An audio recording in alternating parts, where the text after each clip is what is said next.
সুপ্রিয় দর্শক, আজকে আমাদের মাঝে উপস্থিত রয়েছেন ব্যবস্থাপনা পরিচালক Asian tours and travels limited Shahjahan Liton. শুভ সকাল, কেমন আছেন? আলহামদুলিল্লাহ, ভালো আছি। শুরুতেই জানতে চাই যে বাংলাদেশে ট্যুরিজমের সম্ভাবনা কেমন? সর্বপ্রথম জানাবো যে বাংলাদেশ একটি মানে বিউটিফুল কান্ট্রি। আর তাছাড়া আমাদের ঋতু হচ্ছে 6 ঋতুর দেশ। তা আমাদের এই বিউটিফুল কান্ট্রিতে বিশাল এক সম্ভাবনা হয়। বিশেষ করে বাংলাদেশের বিউটি যদি মনে করি যে আমাদের মানে একবার টেকনাফ থেকে তেঁতুলিয়া পর্যন্ত এক একটি ডিস্ট্রিক্টের সৌন্দর্য এক এক ধরন। এছাড়াও মেন কিছু স্পট আছে আমাদের, যেখানে বাংলাদেশের বিউটিটাকে আমরা ইচ্ছা করলে বিশ্বের দরবারে সেভাবে প্রমোট করতে পারি, কিন্তু বিগত দিনে আসলে আমরা ওইভাবে প্রমোট করতে পারিনি। সেই সুবাদে মনে করি এই বিশেষ করে বাংলাদেশের আমি মনে করি কক্সবাজার, আমাদের বিশাল যে সমুদ্র, এই বিশাল সমুদ্র এক সাইডে আপনাদের সমুদ্রের গর্জন, আর এক সাইডে আপনার হচ্ছে পাহাড়। আমার মনে হয় আশপাশে এশিয়ার কোনো কান্ট্রিতে এইরকম সৌন্দর্য আছে কিনা জানি না, এটা একটা। তারপরে আসা যাক এখানে আমাদের পাশে যে আমাদের হলো মানে সেন্ট মার্টিনের পানি আমরা দেখি যে আমাদের পার্শ্ববর্তী কান্ট্রি আছে আপনার মালদ্বীপ। অনেকে আমরা মানে মালদ্বীপে যাই, যেখানে আমাদের পানি থাকে নীল পানি, এই নীল পানির খোঁজে মালদ্বীপে যাই। কিন্তু এই যে সেন্ট মার্টিনের যে অপরূপ সৌন্দর্য, এটা আমরা প্রথমত বিশ্বের কাছে ঠিকমতো প্রমোট করতে পারিনি। আর দ্বিতীয়ত আমাদের লোকাল যে ট্যুরিজম সেটাই শুধু ডেভেলপ হয়েছে। অর্থাৎ আমরা যারা বাংলাদেশি আছি, আমরা যে লোকাল ট্যুরিজম বিভিন্ন সময়গুলোতে দেখা যাচ্ছে যে আমাদের নভেম্বর থেকে ডিসেম্বর বা জানুয়ারি মাসটাকে এইসব স্পটগুলো, তার মধ্যে মনে করি আমি আপনাদের এই যে রাঙ্গামাটি, সাজেক, বান্দরবন, খাগড়াছড়ি, সেন্ট মার্টিন, সুন্দরবন, এই সব কিছু মিলেই দেখা যায় যে এদের যে বিউটি, এই বিউটি আমি মনে করি যে বাংলাদেশের এক বিশাল সম্ভাবনাময়, যা অন্য অন্য পার্শ্ববর্তী কান্ট্রি থেকে এত সৌন্দর্যময় জায়গা নেই। তাদের শুধু আছে অনেক, আমি যদিও নাম নেই, আপনার পার্শ্ববর্তী কান্ট্রি আছে নেপালে দেখবেন যে আপনি তাদের শুধু পাহাড় আছে, কিন্তু তাদের কিন্তু নদী নাই। তাদের হচ্ছে হিমালয় হয়তো আছে, কিন্তু তাদের কিন্তু দেখবেন যে ওই যে সমুদ্রের গর্জন নাই। কিন্তু আমাদের কাছে সমুদ্রের গর্জন আছে, আমাদের কাছে পাহাড় আছে, আমাদের কাছে নীল পানি আছে।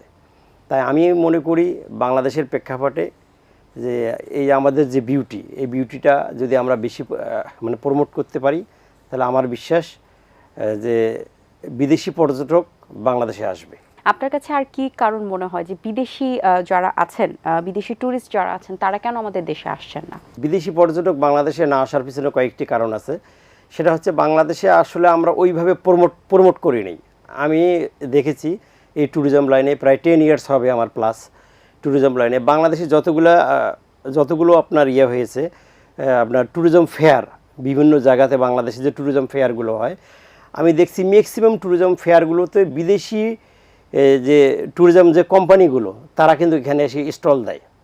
তার মানে এই যে আপনার তুরস্ক, নেপাল, ভুটান, মালদ্বীপ, দেখবেন যে আপনার পার্শ্ববর্তী কান্ট্রি ইন্ডিয়া, তাদের শুধু একটি সেক্টর, যেমন দার্জিলিংকে প্রমোট করার জন্য একজন আসে, সিকিমকে প্রমোট করার জন্য একজন আসে যে আমি সিকিমের প্যাকেজ করি। তারপরে আপনার এই যেমন কাশ্মীর, এইরকম এক একটি জায়গায় তারা আলাদা ট্যুরিজম কোম্পানি বেসরকারি উদ্যোগে তারা আসে। কিন্তু আমি কখনো দেখিনি যে আমাদের বাংলাদেশে যে ট্যুরিজমের যে আমরা যে ট্যুরিজম কোম্পানি আছি, ট্যুরিজম বোর্ড থাকি বলেন, তারপরে আপনার পর্যটন কর্পোরেশন থেকে কখনো আমাদের কাছে তারা আসেনি বা উদ্যোগ নেয়নি বা আমাদেরকে ইনফরমেশন দেয়নি যে বিশ্বের দরবারে আজকে তুরস্কতে ফেয়ার হচ্ছে, অমুক জায়গায় ফেয়ার হচ্ছে, বাংলাদেশটাকে প্রমোট করার জন্য তারা ব্যক্তিগত গভর্নমেন্ট উদ্যোগ থেকে যাবে বা বাংলাদেশ থেকে তারা যাবে, এরকম কোনো উদ্যোগ নেওয়া হয়নি। বা আমি আরও একটি বিষয় বলি, আপনি যখন পার্শ্ববর্তী কান্ট্রি থাইল্যান্ডে ঘুরতে যাবেন বা মালদ্বীপে যাবেন, আপনি দেখবেন যে পার্শ্ববর্তী কান্ট্রিতে যখন কোনো ট্যুরিস্ট যায়, যাওয়ার পরে তাদের ভিসাটা কিন্তু সহজ করে দেয়। এটা একটা বিষয় আছে। কিন্তু আমাদের দেশে যারা কোনো বিদেশি পর্যটক আসে, দেখবেন অনেক বড় বড় কান্ট্রি থেকে আসে, বাংলাদেশে আসতে গেলে লাগে ভিসার মেয়াদ থাকে অনেক কম। আর তাদের দেশে ম্যাক্সিমাম দেখবেন যে কান্ট্রিগুলোতে তাদের ভিসা থাকে না। মানে মানে অনারেবল ভিসা থাকে, এটা একটা বিষয় আছে। আরেকটি বিষয় আছে, যখন কোনো একজন ট্যুরিস্ট পাসপোর্ট করে বিদেশে কান্ট্রিতে ভিসা লাগে চলে যায়, মালদ্বীপে, শ্রীলঙ্কা, যেখানেই বলেন না কেন, তাদের এয়ারপোর্টে যাওয়ার পরে দেখবেন যে কিছু সুন্দর কতগুলো ডিসপ্লে থাকে। তাদের কোথায় কোথায় একজন ট্যুরিস্ট ঘুরতে যাবে, সুন্দর করে ডিসপ্লে থাকে। ওই ডিসপ্লে যে বিভিন্ন ম্যাপগুলো থাকে, সেই ম্যাপগুলো কিন্তু ফ্রি। আপনি বিশেষ করে সিঙ্গাপুরে যাবেন, চাঙ্গিতে, সিঙ্গাপুর চাঙ্গি এয়ারপোর্ট, এই চাঙ্গি এয়ারপোর্টের সৌন্দর্য দেখতেই কিন্তু একদিন চলে যায়, 4টে টার্মিনাল চলে যায়। কিন্তু তাদের ওখানে যে ডিসপ্লেগুলো রাখছে, অথচ এই সিঙ্গাপুর একটা artificial country, as a beautiful, Bangladesh একবারে ন্যাচারাল কান্ট্রি। তা আমি মনে করি তাদের দেশটাকে প্রমোট করার জন্য তারা ওই ফ্রি ব্রুশিয়ার সুন্দর ডিসপ্লে করে রেখে দেয়। আর একজন গেস্ট কীভাবে সিম নেবে, কীভাবে ডলার তারা চেঞ্জ করবে, এই জিনিসগুলো হেল্প করে। আমাদের দেশেও আছে। তা আমি মনে করি বাংলাদেশের তাদের তুলনায় আমাদের দেশের বিউটি অনেক, কিন্তু আমরা প্রমোট করতে পারি নাই।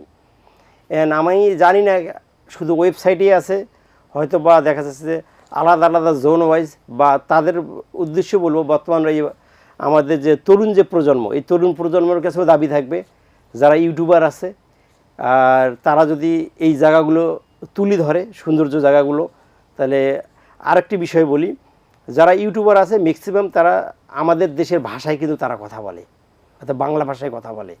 তা আমি মনে করি ইংলিশে যদি হোক বা বিভিন্ন ভাষায় তারা যদি এই সৌন্দর্যময় জায়গাগুলো হ্যাঁ, তারা যদি এই জায়গাগুলো সুন্দর করে প্রমোট করে, আমার বিশ্বাস বিদেশি পর্যটক বাংলাদেশে আসবে। আমাদের দেশে ট্যুরিস্ট যে স্পটগুলো আছে, এই স্পটগুলোতে আসলে খরচ এত বেশি কেন?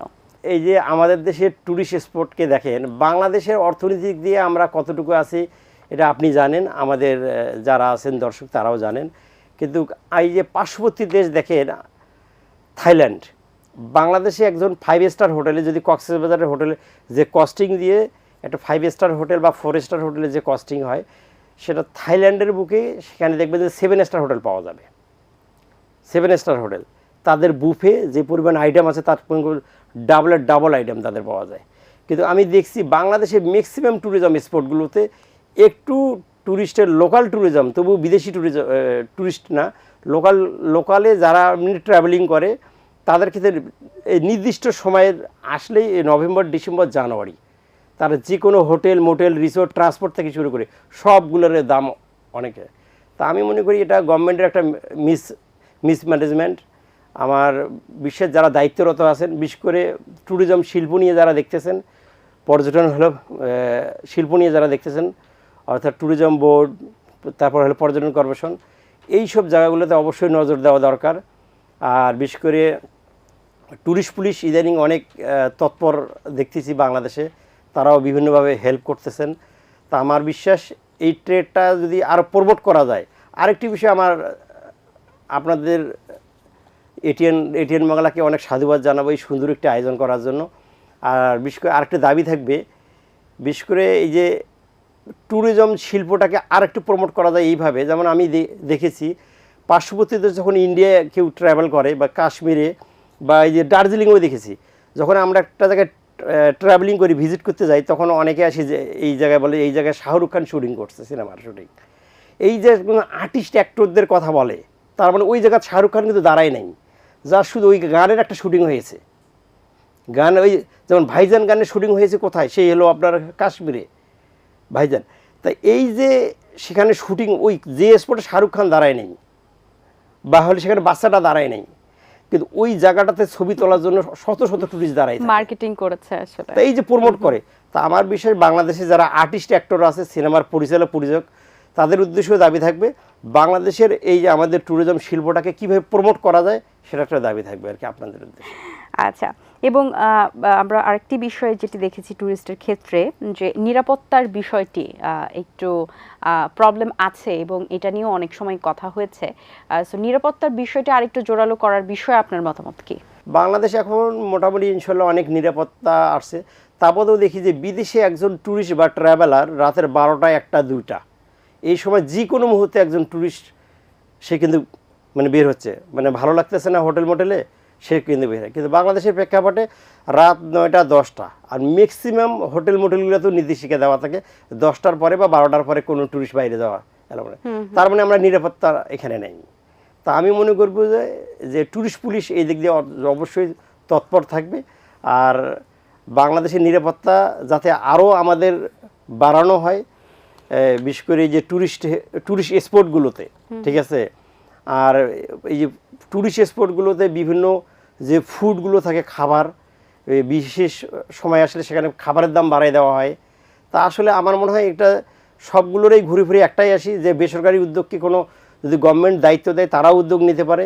তা কারণ বাংলাদেশে প্রমোট করার মতন বিশাল কিছু আছে। অ্যাজ এ প্রাউড ফিল বাংলাদেশে আমি থাকার পরে, কারণ আমার সৌভাগ্য হয়েছে পৃথিবীর অনেক কান্ট্রিতে যাওয়ার, কিন্তু আমি দেখেছি শুধু আমি বলা ঠিক হবে না, অনলি শুধু মালদ্বীপ বলি আপনাকে, তাদের শুধু পানি, তার ওয়াটার অর্থাৎ পানিটাকে প্রমোট করে সারা পৃথিবী থেকে টুরিস্ট নিয়ে আসে। আপনি যদি মালদ্বীপে কেউ যদি কোনো এয়ারপোর্টে গিয়ে থাকে, দেখবেন যে আপনার পাখির মতো টুরিস্ট নামতেছে। ছোট্ট একটা এয়ারপোর্ট, একটা আইল্যান্ডের উপরে এয়ারপোর্ট, সেখানে মানে আপনার ইউরোপিয়ান টুরিস্ট শত টুরিস্ট আসতেছে, আর বিভিন্ন আইল্যান্ডে যাচ্ছে, শুধু বিভিন্ন আইল্যান্ডে যাচ্ছে। তাদের দেশে কোনো ফুড নাই কোনো প্রকার, সবগুলো অন্য কান্ট্রি থেকে তারা নিয়ে আসে। অথচ আমাদের এই বিউটিফুল কান্ট্রিতে আপনি কোন খাবার চাবেন বলেন, চাইনিজ খাবার থেকে শুরু করে এমন কোনো ফুড নাই আমাদের দেশে হয় না, অথচ আমরা তারা প্রমোট করতে পারি নাই। এটা হয়তো আমাদের ব্যর্থতা। আপনি এই সেক্টরে আসলেন কেন? ভ্রমণকে আগে থেকে ভালোবাসতাম, এর আলোকে বিভিন্ন সময় ট্রাই করছি, মানে এয়ারলাইন্সের জগতে। পরে এয়ারলাইন্সের জগতে যখন হয়নি, প্রায় 10 ইয়ার্স আগে হঠাৎ করে দেখা যাচ্ছে যে আমি টুকিটাকি নিজে ভ্রমণ করতাম, তারপরে আমি নিজেই ট্যুরিজম বিজনেস দিয়ে দিছি। তা আপনার দোয়া ভালোবাসায় এখন আমার প্রায় 2টা অফিস হয়েছে, বিভিন্ন ছেলেপেলেদেরকে আমি তাদেরকে মানে কর্মসংস্থান দিতে পেরেছি, এর জন্য ভালো লাগে। আরও একটি বিষয় বলি আপনাকে, এই যে আপনার সঙ্গে কথা বলে ভালো লাগলো যে এই ট্যুরিজম সেক্টরটাকে দেখেন যে একটি কান্ট্রির কিন্তু প্রাণ। ট্যুরিজম সেক্টরে 32টা সেক্টর থেকে এখানে করা হয় একটা দেশের জন্য। সেখানে একজন ব্যক্তি যদি কোনো কান্ট্রিতে ট্রাভেলিং করে, সেখানে পাসপোর্ট করতে হয়, ট্রাভেল করতে হয়, মানে ট্রান্সপোর্ট থেকে শুরু করে বিভিন্ন সেক্টরের লোক লাগে, ঠিক আছে, বিভিন্ন সেক্টরে। এখানে বিশাল মানে আপনার মানে কর্মসংস্থানের আছে। তা আমি মনে করব বাংলাদেশের ট্যুরিজম সেক্টরটাকে, বাংলাদেশে শুধু বিশ্ববিদ্যালয় বা প্রাইভেট ভার্সিটিগুলোতেই যে সাবজেক্ট থাকবে হসপিটালিজম অ্যান্ড ট্যুরিজম, কিন্তু তারা বের হওয়ার পরে কোনো কর্মসংস্থান থাকবে না, এটা হতে পারে না। একবারে নিচু যে ক্লাস থাকবে মানে প্রাইমারি লেভেল পর্যন্ত, আমার মনে হয় এখানে একটা পার্ট নির্ধারণ করে দেওয়া দরকার ট্যুরিজম সেক্টরে, তাহলে ট্যুরিজম শিল্পটাকে বাংলাদেশে ডেভেলপ হবে। অসংখ্য ধন্যবাদ আপনাকে। বেশ গুরুত্বপূর্ণ কিছু তথ্যও শুনলাম, সেই সাথে আমরা ট্যুরিজম নিয়ে অনেক কিছু জানতেও পারলাম। অনেক শুভকামনা আপনার জন্য, ভালো থাকবেন সবসময়। থ্যাংক ইউ ভেরি মাচ আপনাকে। দর্শক, আশা করছি আজকের এই আয়োজন আপনাদের ভালো লেগেছে। আজ এই পর্যন্ত, আপনাদের সঙ্গে দেখা হবে আগামী পর্বে নতুন কারোর সঙ্গে। সেই পর্যন্ত ভালো থাকুন, সুস্থ থাকুন, আল্লাহ হাফেজ। দিন আসে দিন যায়, সময়টা চলে যায়, তবু আছি এই বেশে ভালো। জীবনটা রঙময়, যেভাবেই হওয়া চাই, নয় কবু সাদা কালো। এই আশাতে স্বপ্ন ভাসে, সুখ হাসে চোখে মুখে, চায়ের চুমুকে।